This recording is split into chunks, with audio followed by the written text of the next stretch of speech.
chỉ bài lệ vết ule RSS YouTube channelin kalau lom chewa video bul tanga top thang min ngai thak amin en sak le tur khan kan ngen chewa kan trong deuh zet zet tong o trong muang temelo te china then chuan tun chu ma hian in puro ba ro moi roi te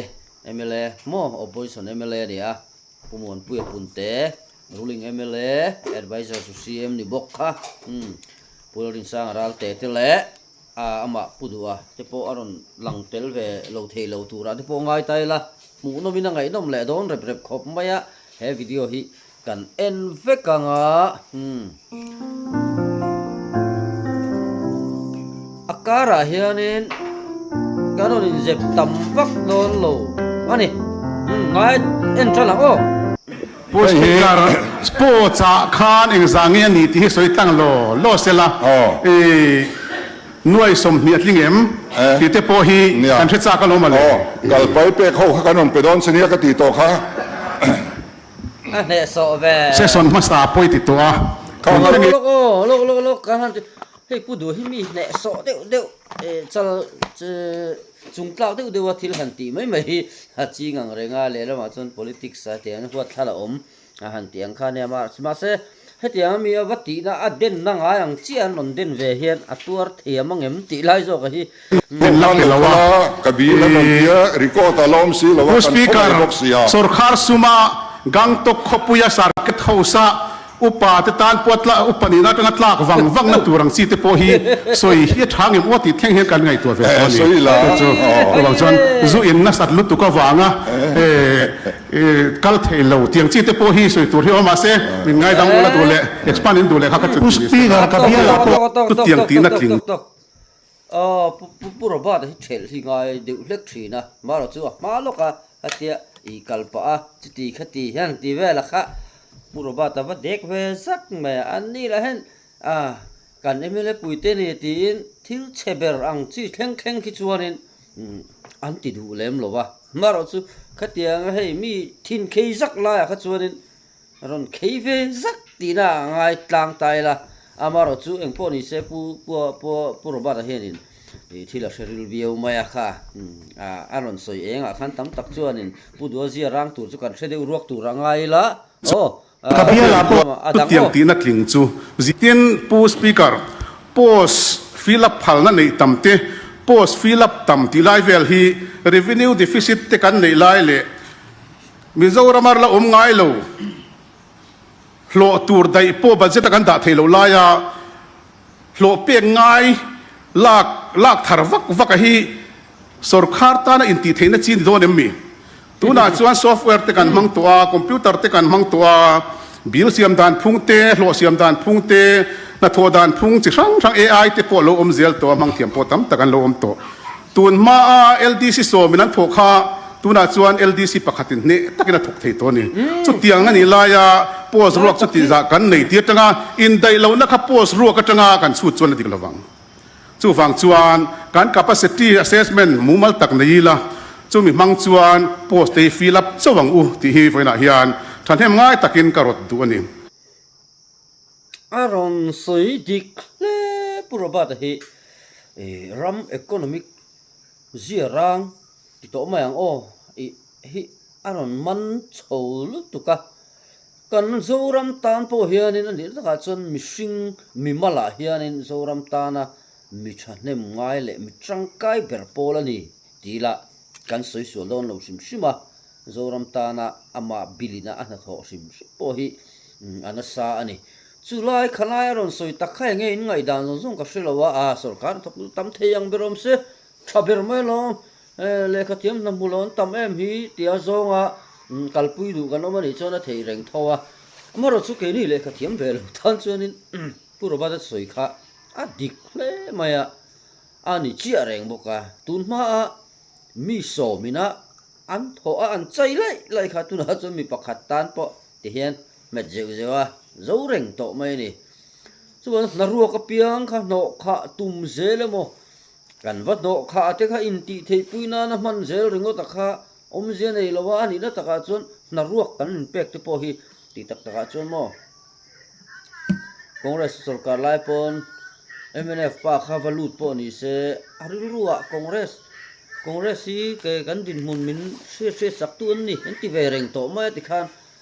advantage a tha em maya ZPM sarkar la ya atu te po sarkar na lu dre reng kan tiang ho chuanin andil ruwa ZPM hi chu na vote pek ve nge hi kan ba ni mo ba tin lo ne a thin chu ti khan va ZPM hlui lo ma se ba an lo nei to chu wan la in pek hi enga mo mai na sarkar party involved len na mai ania chu ba chon tun lai khovel atana hi chuanin na lak kan han ti te po hi sipai te police te tul ni chuan hei ti chu thu ran ni sela ne ti ni lem lo sarkar na thok zir tir tu te po tun zir tir tu sarkar na thok lak sim hi research base hian kalpuin ro se tiang a zong te po khanin so soitai la a thao me zir tir technical problem awangin boina har satna ka kan to ka poni se khalam pang ha tu to kan video en chun zama karot du ani mut klor sang ni flora lai se da ania samagra siksa PM Sri School le puk pui Mizoram Engineering College hi sarkari na po ada poi mo zualani Selna health lama hian kror sangriat somli pasari point pakwa paruk da ani boka healthcare max le ZMC ti changtlun nan sum engmo za da ani boka social welfare nutrition le schedule tribe te tan kror sanga zathum som panga le point pali panga crore sanga noi sanga o 10 crore tin kalau da pala ni hi na tiang da ani boka thave pu speaker agriculture nuai hen economic service nuaya MLA ni hi crore nuai sang thum zariat sing pu speaker ka thil zia hi kalau ti sual na sa ni hi ap en to lawang za thak ka en hian ke ma zo ka ip choi zel pu se sona ni hi chuan kalau hu pui ngoi pu mon pu chung te hi mo seom hin ti ve thin don lu tu ka an zil ve thin nge mo ka ti thina assistant hemi in hun lai te chu ku va po hi e lo ve de la emo te po hin ti ve ngem thil sual ani lo wa thil poi pol lo ama personal thil ania maro chu la chuan hei zuk le muam kan ti sim hi keima taksa risel na le risel lo na pi lama ku va bi ka po nge mi te mu ta na mu se om ni sim te hi midang te ta na mal som na ni kha thlen lo sim phota tin bulami ten engam ti takin an lo ngai thei boka chu wang chuan thil tha ani lo wa helam po hi le ma ain bo sei de ngaya kha A for apple B for boy ti tangin zir chole se chon Trump ni te evele election Trump ni te han liam le se chu mi nuaron ding chuak le chau se chu omvel chu ni MLA lama lakal le don ro ni chu pumon pu hi nga ti ni lem lo wa chuanin abial mi pui te po hian in shom hin ti ngat ve thin bi in karinga development awa chak em na po om chuang si lo wa mi thu soi line chang le ron dinga ti khan ron zar bu ron ti ve sek amanan han soi ve ta chenga kha lak lo em ti nge no om lo ani ani hi chu amaro chu tu man bang ro se tiang zong chun ti lu su ama depression te omin har sat na te po thlen ve the ni ama hi dom kang thei tu rang zonga ni ma in lak pu ngai mo ka pui thaber MLA hen thaber ania house su nga inun dan te po hi ke ni biel pui te chun moi kan ti tia va pui por anga zong kan bakal pui thiam lo chuanin amma hen se om ting ti lo om ve ni video dang a kai leang pu speaker ding lama thu te hi in ngai to che ta se an resolution hi heti zong hen thak Thailand pom the ngem ka ti ni china ka ron suang deuh kan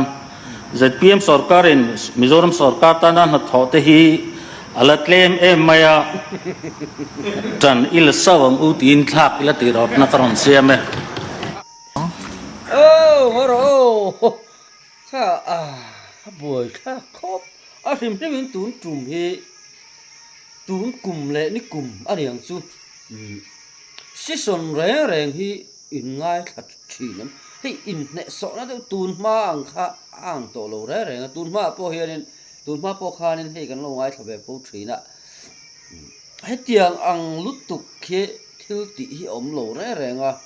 tuna chon zoram mi pui beng ta angai thatu te ta na po ngai thak se om khop hi om tanok mai ni mi mala ni mo party ni mo anga zong hian mo kanin ti du da na hi hei hian a fin chuale ni tabera lang chu tuna kan sarkar ZPM sarkar hi akal phung hi abula tang hian voin thleng hian han fu lai hi tam lo ma achik mi tak tak te hi chuanin adin hlim matanga vo in kara hianin thil tha lo pok chu tam zo ke an ti hian ani research base atanga chuida na tang phei chuan chu tiang wel chu ni a chu om zia chuanin hey party kan ho tu pa ber hi party sang zuang lor ti khan hei tu ne top na ang ri ani maya ti chuan party sang le pol sang in zom khom khan ti chuan ZPM ZNP kan ti te ti khan party sang le NGO kan ti don mi khatiang NGO chi apon ni love pol dang in zom khom pol khan ZPM khan on ring chu kha ti khan engemo ril ru mun khat silo thinlung mun khat silo pola mun khat ringo to om atranga buron tanan ne wangin tuna pen an ngai dana sai sa noya ne in than male in than nu lok te po an ma ni mi mal theu pol rang atranga khatiang ron lut kol thu soi reng po hi a hlom hian da ila lu mun khata kal si kha han ti mai in person value le tur kha om nok mai ni a then chuanin kan han sarkar kalphung thar kan tianga thar tak silo nakina pheichun kan sop cheve kan han tiang chi te allo mulok dei me enge chan kan ti chuan thil chi sang in puan khom hi thisina in zom nget tat an ni lo hi chuan lungrol takin ke pen tak thei lo renga julai kara thil chi sang in belbom khom an ni kara kharin alu tho mi puya tranga ava bo kan ti ho po kha hela congress tranga deisi duang muzo to mo congress a chon eng ma mu tur ke chu kan nei to lowang ti chin tang ang chi te tin congress tranga lung oina ne nei to lo kan tiang chi te ti tiang chin MNA fa tranga lung oina nei to lo te le MNA fa be sei nei to lo suai tu din huna po an du to vak lo tiang ho tlan tao kan ti do nem me trong kam moi lo lu tu kem khat tiang ho lung oi lo kal kho man han ni le zel nen khan bo india kan hun ton chu ti kha anita ni eng po ni se video ngai thak chun zom leng in thak ila tirot na karon siame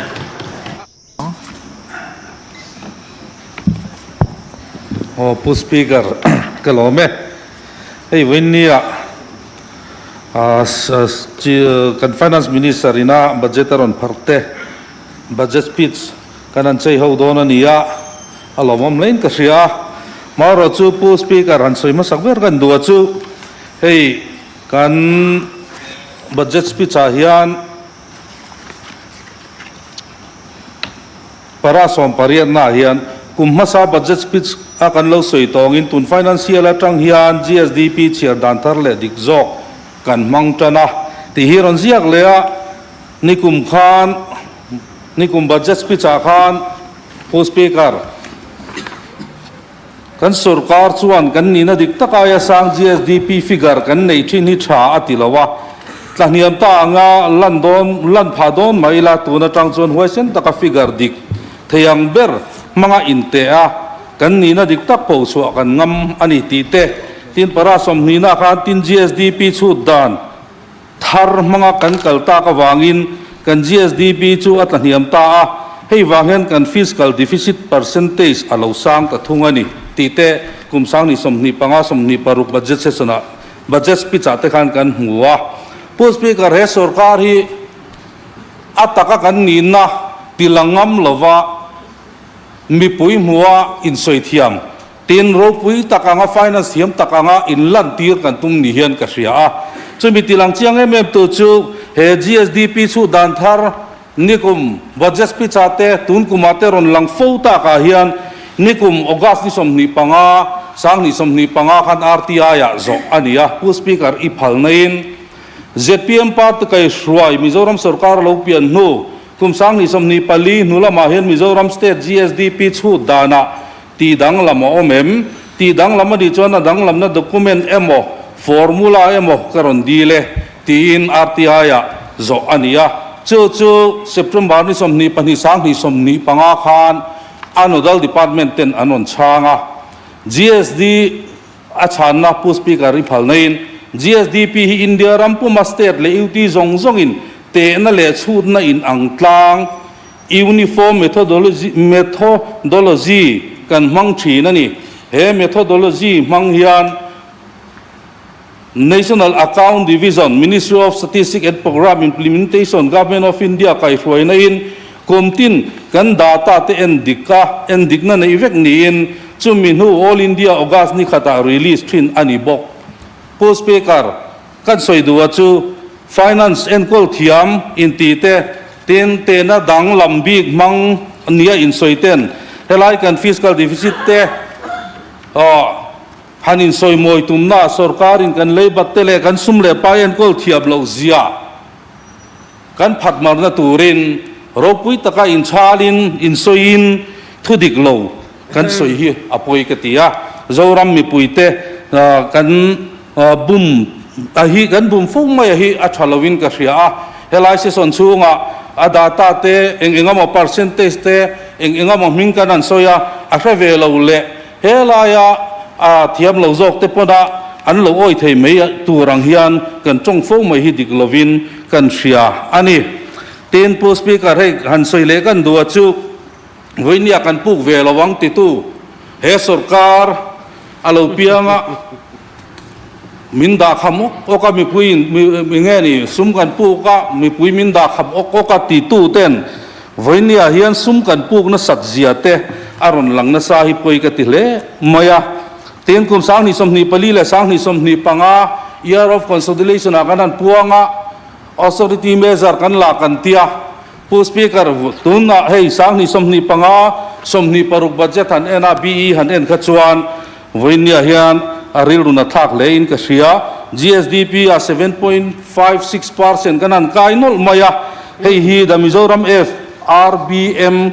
Amendment Act 2020 ina min du dan le soi dana chon 3% aya sang kai lo tur kan ni lain voinia sang ni som ni panga som ni paru revise estimate hetiang khop maya an sang ta hian he sarkar financial management lama atlak sia zia le ain ren chem lo zia alangin ka sia sang ni som ni le pa li som ni panga year of consolidation kan puak kan tinua nikum sang ni som ni panga ni ruktun financial year kalme ka hi nom chen kuma hian kan puang ni in ka sia oi ka ti tak zet ani hetiang zela kan kalchuan kan ramtan hi na poi hle in kan ring ani ten post speaker hey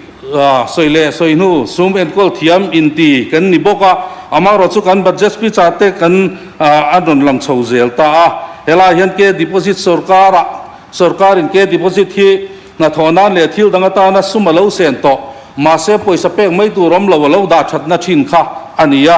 tun sarkar hian hei na satak main sang ni som ni parule ni sareta hian kan estimate hi ke deposit om tu ri sang hle maya cheng wei bel se sang ni le zani som sari panga da tum ni nan lang ta hei hi apoi katia sum en kol thiam in ti te chuan hei hi ti niam turam malak tum niom mala tur niom taksi kha hetiang anga sang an ni chho te hi apoin kan ria ani tin hei pu speaker financial annual financial statement pek so panina te tin aron langa sum kan puk ve lawang ti tu ten he sarkar in sum puk ringot mai tuma ruam man na kan nei song song anen hian apui arab thak lein ka sia ani hei na ba ta train cheng vei bel se zati somriat te tin market lo na train vei bel se sang khat za som ni te tin UIDF atanga vei bel se som thum te saski tang phei chon vei bel se sang khat chuang ani awa yan vei bel se sang ni za li som sari panga puk tumin ruam man na kanan siam ania he hi ka social ngor ngor ani lawa he kan lon puk te hi kan ram ro tling siam nan kan ram le nam ta na mason na ni theina tura mang turin du nge ni ngen na kan siama nom chen na mai ni lo minister in motor pakhat ai tam kan kol lawang chief minister chu kar man to wa chuang lawang tia ro pui taka in soiten voinia kan sum hi nom chen na kan manga advisor to CM pali panga kan neya tuna pechon advisor to CM te pon pool speaker department chananan nei chhota zela OSD te sumtam takin aluang ral ani hei voinia hen ataka kan lan chuanga ma thain ka sia sumle pai kan man film khur hi atul tak zetin kan sia ani ten pu speaker kan soile du chu hei kan budget speech a hian healthcare chungchanga hian Mizoram healthcare scheme hi acha kati khop maya mirethele har sa jok te pon an chhor changkai ni amaro chu he kan kalpui da na hian en non ngai omin ka sia voinia chuan phailama en panel khuta hospital tam tak kan neya phailam doctor phailam dam doin te ret to dan kan ria ni voinia chuan Mizoram mirethele har sa jok te hian ZMC le civil hospital kan chan lo chuan kan pan tlang pui Mizoram hospital tha kan ti te hi kan pan lei thei lova hei hian a huam si lova chuwang song kan sarkar hian ngai tuan da thar seng se phai lama kan in tira sum tam takhuta kan zu luan ral ti rai chuan Mizoram kan nam doin tha tak tak te hi thopui turin sarkar hian ruam man na siam vat se a thain kan sedeu ani ten hei mun phia aron soya pu speaker helai soile ka du chu kan area ka biali mun phia area nia sarkar hi mun phia kun na thok tu te thlai thar chungchanga inin rol lo hian a hlo thling ni in ka sia ni kom phan mun phia chungchanga in lo chamlet der towa man topon kan in sal thei lawani tun kuma chon sarkar in rol lova ahring aro ke zia somria ta in ti line voinia chuan ahring ke zia somli somngaten kan sal theita kan tlang dunga chuan sarkar in rol lohi kan lom tak zetani ti kha kan soidu ani aret kan ti thata tin khai van ngai nom em kan ngai tha zel kan ngai tha sun som zel do na ni so marcha so thi ga te po hen ani tho om mange ti tak taka chuan ke zia somnga hen non la pak po ni se han lom te hlui na tur hi om lo ra so thing ching tu tan hian mo a chan chu so thing hi hei em ZPM sarkar ma kum ni thum ali nga thleng pon chu tila so thing re thi acheron cheto tak lowa tun ma nga chang le niam wak chang le red om lo chang le ron sang ve deu ang kha ani chi to lowa tuna chuanin a so thing a hrim a hi a India ram pum huwa pa po hianin aron pa ngai chho reu to maya chuwang chuanin hela hen har satnom lo sarkar hi in rol lovin sarkar zo khianin advertisement te chu se Mizoram so thing chu tiang khating in Mizoram so thing chu chu tiang khating red chu ni a han tianga a zu fak ringot ram ter chu tiang chuan ram tang mai jok sela a leila ma hi chuan du to kin thla zalen sela chu tiang chuan so thing ching tu te po hi kan van nerin oma dik tak chu cheng som kar po a hla em maya som nga hi kain rek bung de top mai khane som nga hi tin sa tumang lekin kan oma ni vai ho po hen som nga hi chuan aron le hin tum chi alawang sarkar en rol mio wangin sarkar hian so thing na ti tope adu tin le ro se zo ka ti thei ni se chuanin nge ni ching somruk somsari somriat te ano in lan chole kuzut mayang ni March April velanga phei chuan mo chu hoi kan zia rang tu ani a chu wang chuanin helai hi chuanin mun pia big phei kha chuan a soi dik mel khop mai kan ti thata tin pu speaker kan soile du chu mun pia chung chang a hang ka soi thina aro re thi fix lawang sum dong vai ho khu an thia mang renga khulai baga phei vel ringot po sundar ali ate chung chang po a soi tu ratam viau rualin aro a hring ke ji thum hian aro ke ji khat asiama chu wang chuan aro ret somri ata da lo hian a hring re thi cheng somli in vengila aro re ta hi chu cheng za chuang hian vai ho khwan an la reng theyang chu wang chuan ro man na kan ho tu ten in nei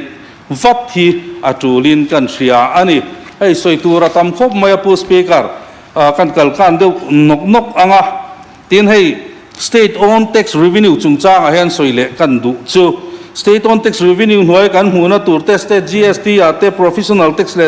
vehicle tax te property registration chung chang te ania heng mi puisor fuk theina tu rang professional tax kan ti te vehicle tax le property registration ate thanem ngai takin sarkar hian ma in la a tin stamp duty te po alle thum chuangin sarkar hian in han ti punga ama ro chu kan soi du chu GST hi India rama Mizoram ZPM sarkar rong kalian ke mani GST lak chua hi atlang niam tul mai lai hi kan in nen le ta tulin ka ria hei hi achana chu he sarkar hian in midu sak zong ZPM party te na departmental wa ka pe in GST ka theilo turin in siama chu chuan kan ramina kan poisa thar chuwa ve tu GST atanga kan lak chuwa ve tu ri atlang niam zela hei ram mangai tu sarkar ZPM mi pui sarkar in ti te hian in ti to patulin ka ria awan koi mo kan contract kan du sak zong kan pe ka GST la theimbang lovin department to lo ka kan kalpui reng chuan kan sarkarin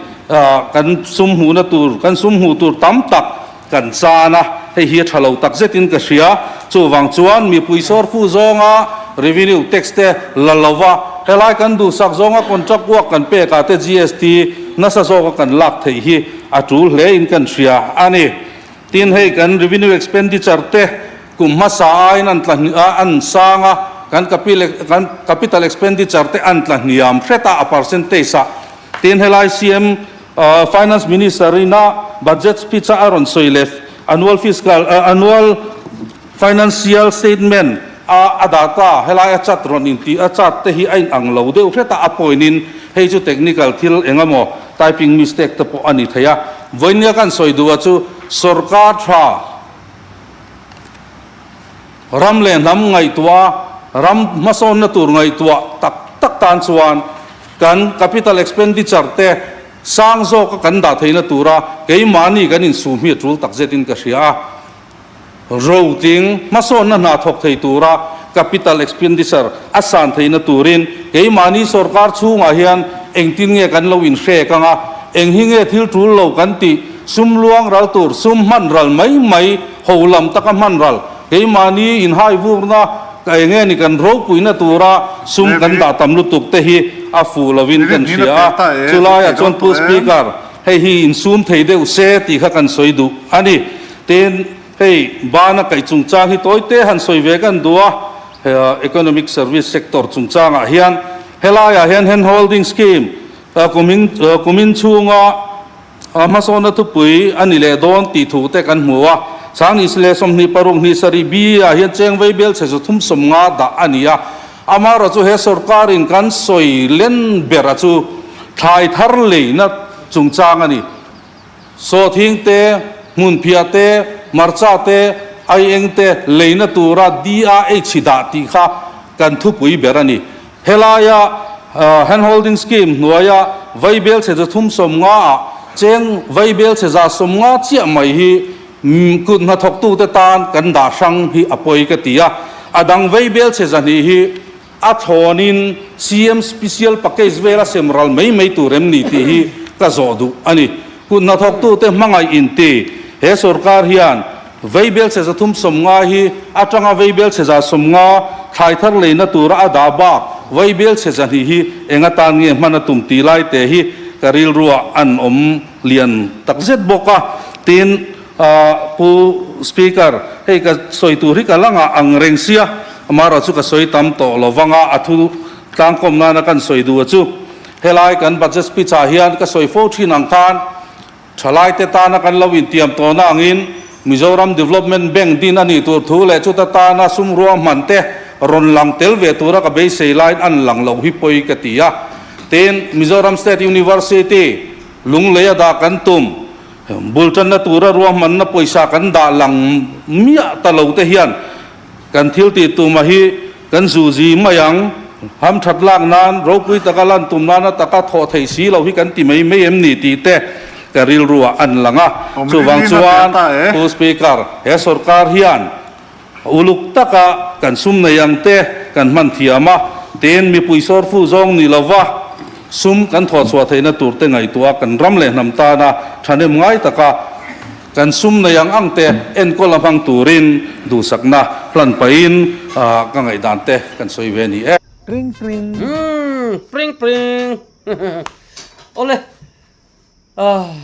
puisa ral te thu se fel fai khop maya ke ni aduang tam pe chon han rek em tur po kha lem lo a kan lo soi boi ve mai zo ang ti po lo zo ka amai ro chu kha tam tak hi chuan en mak deu mai chu bob lok an ti maya bob lok a hen thil hi an la langar ngara thil thalo thil dik lo ne lang chiang em mai po hi